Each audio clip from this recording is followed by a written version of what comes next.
नमस्कार दोस्तों, कैसे हैं आप लोग। उम्मीद है आप सभी अच्छे होंगे। उत्तर प्रदेश में जिस तरह से हिंदूवादी संगठन हावी रहते हैं, उसी तरीके से अब उत्तराखंड पड़ोसी राज्य में भी देखने को मिल रहा है। वहां पर एक शख्स को टारगेट किया जा रहा है सिर्फ इसलिए क्योंकि वो एक मुस्लिम समाज के व्यक्ति के साथ में उस वक्त खड़ा रहा जब उसे डराया जा रहा था, धमकाया जा रहा था और उसकी दुकान का नाम बदलने को लेकर प्रेशराइज किया जा रहा था। करेंगे बात। केपी मलिक जी वरिष्ठ पत्रकार हमारे साथ जुड़े। सर, बहुत बहुत स्वागत है आपका। धन्यवाद हिमांशु जी, आपका और आपके दर्शकों का भी। जी सर, किस तरह से देखें जो देश में माहौल चल रहा है उसका असर उत्तराखंड में खासतौर पर होता हुआ दिखाई दे रहा है। बजरंग दल के लोग जिस तरह से उत्पाती हो गए हैं और एफआईआर उस व्यक्ति पर दर्ज की जा रही है जो असल में सच के साथ में खड़ा है, जो वो दरार नहीं डालने देना चाहता है, उसको ही टारगेट पर लिया जा रहा है। और पुलिस प्रशासन सब कुछ जो है मूक दर्शक बने हुए, धृतराष्ट्र बने हुए। देखिए हिमांशु जी, हमारी पहले भी चर्चा हुई है कि खाली अगर आप पुलिस की बात करते हैं तो मैं तो अक्सर कहता हूं कि पुलिस के कई जगह हाथ बंधे रहते हैं और पुलिस सरकार की कठपुतली होती है। जिस सियासी दल की सरकार होती है पुलिस उसी के लिए काम करती है। तो आज आप चाहे उत्तर प्रदेश की बात करें चाहे उत्तराखंड की बात करें, वहां भारतीय जनता पार्टी की सरकार है और भारतीय जनता पार्टी संघ का सहयोगी संगठन है, राजनीतिक संगठन है। उसका ही संगठन, उसी की ब्रांच है, बजरंग दल है, वो भी आरएसएस का और विश्व हिंदू परिषद का संगठन है।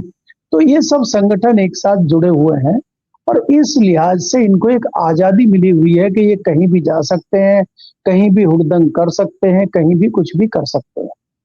और ये जो ताजा विवाद चल रहा है पिछले कई दिन से हम देख रहे हैं कोटद्वार में, कोटद्वार जैसे जो छोटे शहर हैं वो शांति वहां रहती है, वहां कभी इस तरह की चीजें होती नहीं है, लेकिन वहां भी धीरे धीरे जहर घोला जा रहा है। हमने देखा था, मैं खुद मुजफ्फरनगर से बिलोंग करता हूँ और हमने मुजफ्फरनगर में एक 2013 में छोटा मामले को बड़ा बनते हुए देखा है और उससे आग लगती हुई देखी है और लोगों की बर्बादी देखी है। और इस तरह के जो छोटे मानसिकता के लोग होते हैं, छोटे अपने निजी फायदे और निजी हित के लिए लोग इस तरह के कार्यकलाप करते हैं और उससे नुकसान बहुत बड़ा होता है, समाज में जहर फैलता है। आज जिस प्रकार से जहर 2013 में मुजफ्फरनगर में फैला था, आज भी उसके दाग दिखाई देते हैं और पूरी तरह से वो जहर अभी भी नहीं मिटा है। क्या इसी तरह की चीजें कोटद्वार जैसे छोटे से कस्बे, छोटे से शहर में हम देख रहे हैं?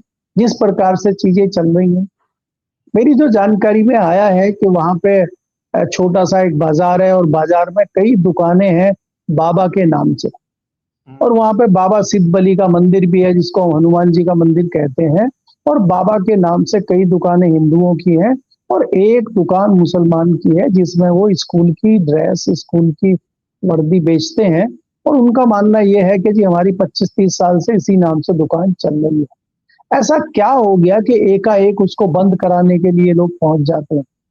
ये दुकान बंद करो, ये नाम नहीं चलेगा, वो होगा। ये सब हुड़दंगपना है और ये हुड़दंग दिखा के अपने आकाओं को खुश करना चाहते हैं और किसी भी जगह पे डर का माहौल बनाना चाहते हैं। आपने देखा होगा कि ये हर साल ये मामला हो गया है। हम देखते हैं पश्चिम उत्तर प्रदेश में, चाहे मुजफ्फरनगर हो, सहारनपुर हो, मेरठ हो, इसमें जब कावड़ का समय आता है तो कावड़ के समय पे जो मुसलमानों की दुकानें होती हैं खासकर उनको निशाना बनाया जाता है।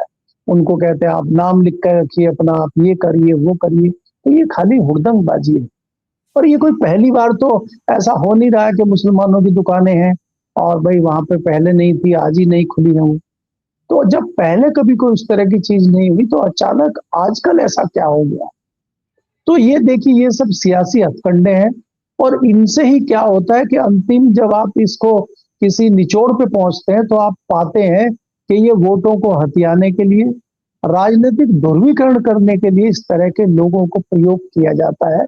इसमें ना किसी बाबा का लेना देना, ना किसी बजरंग का लेना देना। असली खेल राजनीति का खेल है कि हम कैसे चुनाव जीते। यहाँ पे जिसका जिक्र चल रहा है, जिस दीपक का जिक्र चल रहा है, उसका भी वहां पे जिम है। और जब इस तरह का हो हंगामा, उन्होंने देखा कि बजरंग दल के कुछ लोग घुस गए इनकी दुकान में और कहा कि आप अपना नाम बदलिए दुकान का, तो हो हल्ले में वो व्यक्ति भी आया और उसने बीच बचाव किया और जब बजरंग दल वाले उसी के ऊपर चढ़ गए, उन्होंने पूछा तुम्हारा नाम क्या है, तो उसने सोच समझ के कहा या अचानक उसके बिना तैयारी के उसने बोल दिया कि मेरा नाम मोहम्मद दीपक है। तो क्या वो ये सोच के बताना चाह रहा है कि मेरे लिए हिंदू मुस्लिम एक है? तो लेकिन जो भी परिस्थितियां रही हों, कि हालात ये है कि हालात तनावपूर्ण वहां हो गए, तनावपूर्ण हो गए। तो बाद में बजरंग दल वाले उस दिन चले गए, दोबारा फिर आए बड़ी तादाद में, और वहां माहौल गर्म हो गया। पुलिस भी कोशिश करती रही, लेकिन पुलिस के हाथों से भी हमें लग रहा है कि चीजें निकलती जा रही हैं जिस प्रकार से। अब खबर आई है कि 3 एफआईआर की गई है। पहले तो पुलिस ने दीपक के ऊपर ही एफआईआर कर दी है, भाई उसके ऊपर कैसे आप एफआईआर करेंगे? तीसरी चीज यह है कि पुलिस बजरंग दल के किसी व्यक्ति का नाम ना लेके अज्ञात में उनके खिलाफ कर रही है, जबकि सारी चीजों की सीसीटीवी फुटेज है, पुलिस के सामने सारी चीजें हुई। तो तीसरी कहते हैं कि उन्होंने भी की है, जो दुकानदार हैं उन्होंने भी की है। परिस्थितियां ये है कि धीरे धीरे छोटे कस्बों में जब इस तरह का तनावपूर्ण माहौल बनता है तो बड़ा दुखद होता है। और दूसरी बात यह है कि अगर कोई व्यक्ति बीच बचाव करेगा, कोई इस तरह से बीच में पड़ेगा, और पुलिस भी अगर उसके साथ इस तरह का व्यवहार करेगी, तो क्यों लोग फिर बीच में पड़ेंगे? मैं 2 घटनाओं को यहाँ पे हिमांशु जी देखता हूँ। पिछले दिनों नोएडा में एक घटना हुई कि जहाँ पे एक युवक इंजीनियर, नया इंजीनियर था, नवयुवक इंजीनियर था, वो कार के साथ डूब गया एक वहां पे कंस्ट्रक्शन साइट पे, जहाँ पे इलीगल तरीके से सारी एक्टिविटी चल रही थी, और वहां कोई इंजीनियर कोई देखने नहीं आता था, और सरकार भी सोई हुई थी आंखों पे पट्टी बांध के। और ऐसे में जो एक डिलीवरी बॉय था, उसने हिम्मत करके ठंडे पानी में कूद कर उसकी जान बचाने की कोशिश की, और उसने मीडिया में बयान दिए, तो पुलिस उसी को हरेसमेंट करने लग गई, उसी को पकड़ के ले जा रही है, उसी को हरेसमेंट कर रही है।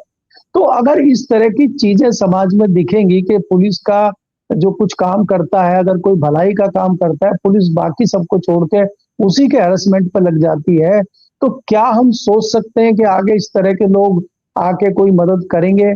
कोई विकट परिस्थिति में लोग खड़े होंगे? बाजार में अगर कोई किसी को मार रहा होगा उसको छुड़ाने आएंगे? या फिर मॉब लिंचिंग का नया फॉर्मूला ढूंढ लिया गया है ये, कि इसमें आप किसी की भी मॉब लिंचिंग 10 लोग आके कर दें और पूरे भरे बाजार में कोई नहीं बोलेगा? क्या इस तरह का माहौल पैदा करना चाहते हैं क्या? तो मेरा मानना यह है कि सरकारें जिस तरह से चुप बैठी हैं, और जिस तरह से सरकारी अमला कुछ नहीं बोल रहा है, सियासी दल के लोग अपने निजी स्वार्थ को, हितों को साधने के लिए इस तरह की चीजें कर रहे हैं, मुझे लगता है ये दुर्भाग्यपूर्ण है।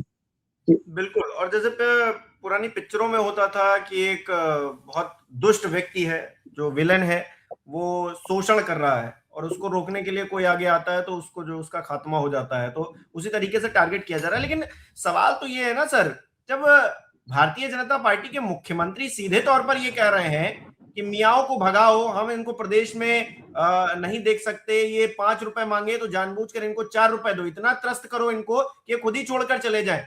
तो ये जब बड़े बड़े मुख्यमंत्री ऐसी बातें कर रहे हैं तो बजरंग दल वाले करेंगे ही, और बजरंग दल वाले कर रहे हैं तो हैरानी इस बात में नहीं है कि ये 2-4 लोग इकट्ठा हो गए। कानून कहां है? सारी फुटेज तो सामने, एक पत्रकार गए, उन्होंने बड़े अधिकारी के सामने सारी फुटेज दिखाई, उनकी सिट्टी बिट्टी गुल हो गई। मतलब ये तो हाल है।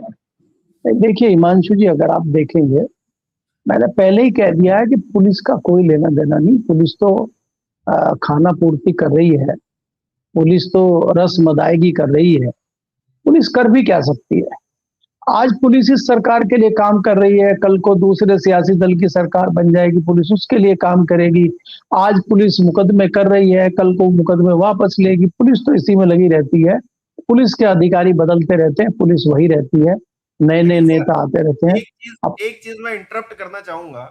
अगर पुलिस सियासी दलों से इंपैक्टफुल हो सकती है, लेकिन ये जो संगठन है इनसे तो नहीं हो सकती है ना। ये संगठन के 4 जो लड़के हैं नए नए, इनसे तो नहीं हो सकती है ना। कोई बड़ा नेता हो, उससे इन्फ्लुएंस्ड हो तो समझ में आता है कि हाँ पावर गेम चल रहा है। कल को 4 लड़के इकट्ठा होंगे और कहेंगे कि हम हिंदूवादी संगठन के हैं, और पुलिस जो है निकम्मी बन के कोने में खड़ी रहेगी, तो फिर हमको यही लगेगा कि पुलिस जो है अपनी वर्दी उतार कर छोड़ दे और इन बजरंग दल वालों को ही सत्ता और पुलिस सब कुछ इनके हाथों में दे दे। या फिर ऐसे नहीं हिमांशु जी, ये आप कैसे कह सकते हैं कि ये 4 लड़के आ गए या 10 लड़के आ गए, इनके पीछे कोई सियासी दल का नेता नहीं है, कोई मंत्री फोन पे उपलब्ध नहीं है, और वो पुलिस को फोन नहीं कर रहा है? वो कोई रिकॉर्ड में थोड़ा ही होता है। बिना उसके बलबूते पे इन 4 लड़कों की हिम्मत है कि ये इस तरह की हरकतें कर देंगे?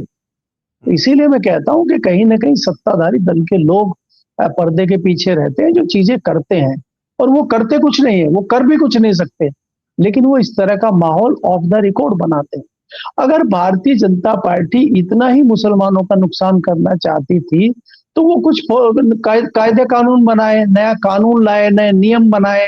वो कह दें भाई हमके जितनी सरकारी सुविधाएं हैं मुसलमानों को नहीं मिलेगी। वो कह दें कि भाई मुसलमानों को राशन नहीं मिलेगा सरकारी कोटे से। वो करे ना, अगर इतना ही दादागिरी उनकी है और इतनी उनकी हिम्मत है। कागजों में तो वो कुछ कर नहीं पा रहे। अब जो भी योजनाएं सरकारी चल रही हैं, उसमें मुसलमान भी ले रहे हैं, हिंदू भी ले रहे हैं। अगर आप सचमुच में कुछ करना चाह रहे हैं, मुसलमानों को पाकिस्तान भेजना चाह रहे हैं या उनका कुछ नुकसान करना चाह रहे हैं, तो लाइए ना कुछ फॉर्मूला। आपकी तो ट्रिपल इंजन की सरकार चल रही है, तो वहां तो आप कुछ करते नहीं है। यहाँ जनता को भिड़ाने के लिए नए नए फॉर्मूले आप लेके आते हैं। भाई आप मुझे बताइए ना, एक केंद्र में आपकी 11 साल से सरकार है, उत्तर प्रदेश में आपकी 9 साल से सरकार है। कौन सा आप ऐसा बिल लेके आए हो, कौन सा आप जो है मुसलमान विरोधी काम आपने किया है सरकारी, जिससे जिससे आपके जो अनभक्त हैं वो खुश हो जाए कि योगी जी ने बहुत अच्छा कानून लाया, मोदी जी ने बहुत अच्छा कानून लाया और इससे मुसलमानों की कमर टूट जाएगी? क्या किया आपने? आप करते तो कुछ है नहीं। आप खाली लोगों को भड़काने का काम करते हैं, जिससे लोग भड़के रहें और आपके जो हित हैं वोटों के, वो वोटों के हित सधते रहें और इधर आपकी नूरा कुश्ती और जुमलेबाजी चलती रहे। तो मैं इसीलिए आपको कह रहा हूं कि जितने इस देश के नागरिक आप हैं, इतना ही मुसलमान है। कागजों में तो मुसलमान भी नागरिक है, आप भी नागरिक है। आप भले उसको कुछ भी कहते रहिए। तो इसलिए ये सिर्फ जो है वोट हथियाने के लिए और अपने राजनीतिक उसको उल्लू को सीधा करने के लिए ये प्रतिक्रिया इन लोगों की चलती रहती है और इनको कुछ नहीं करना है। इनको देखिए, उत्तर प्रदेश में और उत्तराखंड में अगले साल चुनाव है, तो ये लोग सब उसका एक माहौल बना रहे हैं और इसमें क्षेत्रीय दल के या लोकल नेता भी इसमें इन्वॉल्व रहते हैं और वो अपने अपने हितों को साधने के लिए, टिकट पाने के लिए, कुछ लोग टिकट पाने के लिए, कुछ दूसरे का टिकट कटवाने के लिए, किसी को बदनाम करने के लिए, इस तरह की एक्टिविटी लोकल में करते रहते हैं और उसके कई बार बड़े नुकसान हो जाते हैं। जिस तरह से मैंने आपको पहले उदाहरण दिया कि मुजफ्फरनगर में छोटी सी घटना ने बड़ा रूप धारण कर लिया। तो कई बार क्या होता है कि इनको ये छोटी घटना उसको समझ रहे हैं, लेकिन इस तरह की घटनाएं कई बार बड़ी बन जाती है और समाज में इसका जहर फैलता है और वो जहर सालों साल तक नहीं निकलता है फिर, और वो जो उसका दर्द है वो भुगतना पड़ता है वहां की जनता को, वहां के लोगों को, वहां के समाज को। वहां के भाई बंद जो आपस में जो भाई बंधु का रिश्ता चलता है वो टूट जाता है और फिर उसको आपको वापस लाने में दशकों लग जाते हैं। तो इसीलिए ये जो पश्चिम बंगाल में हो ऐसा तो समझ में आता है, असम में हो या फिर उत्तर प्रदेश में ही हो, उत्तराखंड में ऐसी चीजें अभी क्यों हो रही है? मतलब कुछ आपको स्पेसिफिक नजर आ रहा है इलेक्शन से जुड़ा, या फिर उत्तर प्रदेश में माहौल बनाना है इसलिए जो है उत्तराखंड में भी ऐसी चीजें होंगी, पड़ोसी राज्यों में भी होंगी? नहीं, देखिए, अगर आप उत्तराखंड में भी देखेंगे, उत्तराखंड में इस तरह की चीजें कई बार हमारे सामने आती रहती है। हरिद्वार में भी आई है इस तरह की चीजें और भी कई जगह आई हैं कि इस तरह की झड़पें छोटी मोटी होती रहती है। लेकिन इतना तूल पकड़ लेना, इतना इस तरह की चीजें करना, ये मुझे लग रहा है उत्तराखंड में पहला मामला है। इससे पहले उत्तराखंड में कोई इस तरह का मामला आया नहीं। उत्तराखंड पहाड़ी क्षेत्र है और उत्तराखंड के लोग अपने सीधे सच्चे लोग हैं। वो किसी लफड़े झगड़ों में पड़ते नहीं है, अपना काम करते हैं, शांति प्रिय लोग हैं। लेकिन वहाँ जिस प्रकार से नया स्टेट बना है, वहाँ एक्टिविटी बढ़ी है। खासकर जो उत्तर प्रदेश या हरियाणा से मिलते हुए और उसकी सीमाएं हैं, आसपास के लोग हैं, जब से वहाँ पे आवागमन बहुत ज्यादा हुआ तब से इस तरह की एक्टिविटी बढ़ गई है। खास तौर पे हरिद्वार में, देहरादून में, और कोट द्वार भी उत्तर प्रदेश से जुड़ा हुआ एरिया है।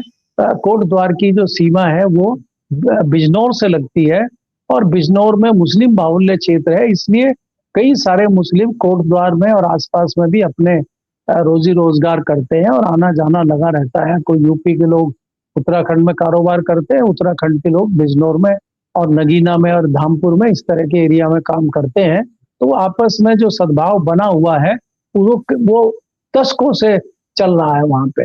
लेकिन वो जो सद्भाव चल रहा है उसको बिगाड़ने की कोशिश कुछ लोग जो है अपने राजनीतिक हथकंडे सीधे करने के लिए उस सद्भाव को बिगाड़ना चाहते हैं। मुझे तो ये सारी चीजें देख के यही लगता है कि इसमें सिर्फ वोटों को हथियाने के लिए और सियासी उल्लू सीधा करने के लिए वहां के सौहार्द को बिगाड़ा जाए, ताकि हिंदू मुस्लिम के नाते हमारे सारे वोट इकट्ठे हो जाएं। इस तरह से कुछ हो सकता है कि विचार लोग बना रहे हैं। जी बहुत बहुत शुक्रिया केपी मलिक जी तमाम बातचीत के लिए, अपने विचार रखने के लिए। हमारे दर्शक किस तरह से देख रहे हैं वो भी हमें कमेंट करके बता सकते हैं। क्या ये हिंदूवादी संगठन बताएंगे कि समाज कैसे चलेगा या फिर सरकार कैसे चलेगी? और अगर बताएंगे तो मैं तो सीधे कहता हूं कि धामी जी को इस्तीफा दे देना चाहिए और बजरंग दल को आगे आना चाहिए, इलेक्शन लड़ना चाहिए, जीतना चाहिए और नई सरकार बजरंग दल के नाम से बननी चाहिए, ना कि भारतीय जनता पार्टी के नाम से। बहुत बहुत शुक्रिया ये वीडियो देखने के लिए। आपकी जो भी राय हो कमेंट बॉक्स में बताइएगा। इस वीडियो को लाइक करना, शेयर करना मत भूलिएगा। हमारे चैनल को सब्सक्राइब नहीं किया है तो वो भी जरूर कीजिएगा और आप हमें सहयोग भी कर सकते हैं ज्वाइन बटन पर क्लिक करके। बहुत बहुत धन्यवाद।